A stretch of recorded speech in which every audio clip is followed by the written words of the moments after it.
Hello, welcome to the March 2020 video edition of the Iowa General Fund Monthly Revenue Memo. I am Jeff Robinson, Senior Fiscal Analyst for the Iowa Legislative Services Agency, the nonpartisan support agency of the Iowa Legislature. For this month's video, I will discuss revenue estimates, the net general fund revenue situation through the end of March, and the potential timing of COVID-19 epidemic impacts on Iowa tax revenue. The State Revenue Estimating Conference, or REC, met on March 12 and made minor adjustments to the existing net revenue estimate for the current fiscal year 2020. The expected revenue growth for the year, excluding the adjustments for transfer revenue, is now $246 million and 3.2%. The projected growth, including revenue estimates, is 3%. However, much has happened in the 3 weeks since the REC meeting. A public health epidemic accelerated in the U.S. in February and in Iowa in March.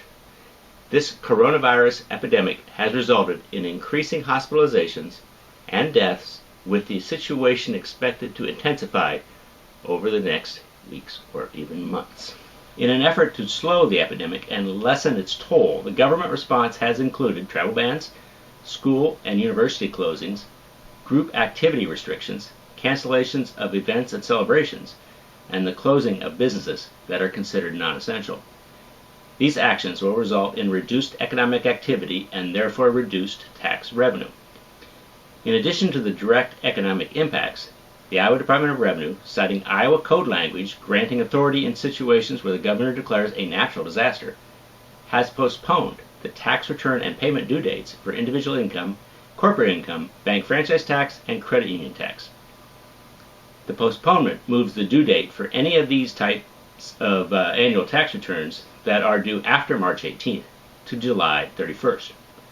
The postponements will result in a delay in state general fund tax revenue deposits over the months of April through July, with eventual deposit in late July and early August. It is possible the due date delay could reduce net revenue by $300 to $600 million over those months.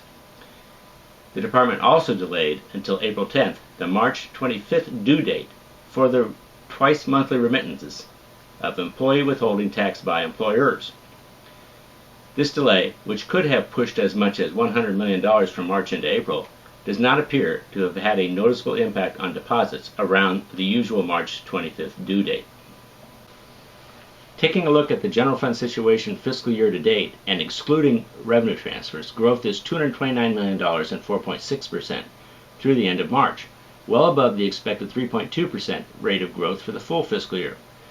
Growth continues to be led by sales tax, corporate income tax, and bank franchise tax.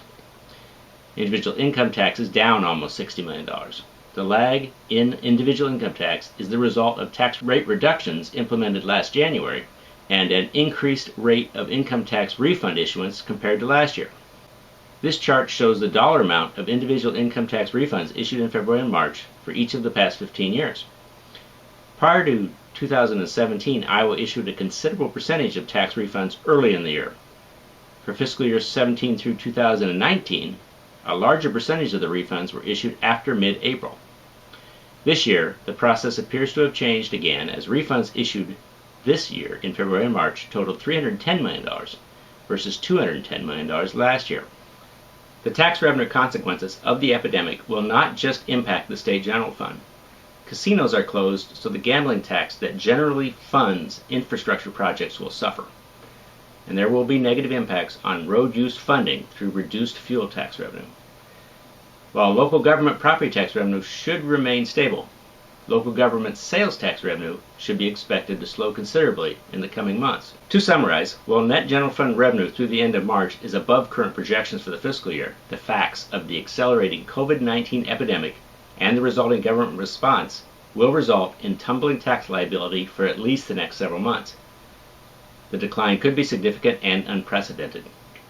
On top of this, delays in the filing of final tax returns and the tax payments due with those returns will obscure the real revenue impact until August. Thank you and goodbye, stay safe and well, and please check out the next monthly video memo in early May.